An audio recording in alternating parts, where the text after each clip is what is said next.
ಮಾಜಿ ಪ್ರಧಾನಿ ಅರ್ಥಶಾಸ್ತ್ರಜ್ಞ ಹಿರಿಯ ಕಾಂಗ್ರೆಸ್ ನಾಯಕ ಮನಮೋಹನ್ ಸಿಂಗ್ ಅವರು ಗುರುವಾರ ದೆಹಲಿಯಲ್ಲಿ ವಿಧಿವಶರಾಗಿದ್ದಾರೆ. ಅವರ ನಿಧನ ಹಿನ್ನೆಲೆ ಕರ್ನಾಟಕ ಸರ್ಕಾರ ರಾಜ್ಯದಲ್ಲಿ 7 ದಿನಗಳ ಕಾಲ ಶೋಕಾಚರಣೆ ಮತ್ತು ಡಿಸೆಂಬರ್ 27 ಸರ್ಕಾರಿ ರಜೆ ಘೋಷಿಸಿ ಆದೇಶ ಹೊರಡಿಸಲಾಗಿದೆ.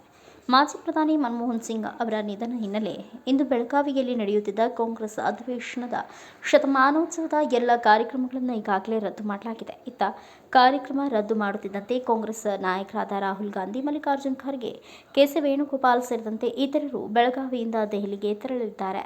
ಬೆಳಗಾವಿಯಲ್ಲಿ ಮಾಧ್ಯಮದವರೊಂದಿಗೆ ಮಾತನಾಡಿದ ಡಿಸಿಎಂ ಡಿಕೆ ಶಿವಕುಮಾರ್, ಮನಮೋಹನ್ ಸಿಂಗ್ ಕೊಡುಗೆ ಮರೆಯಲು ಸಾಧ್ಯವಿಲ್ಲ.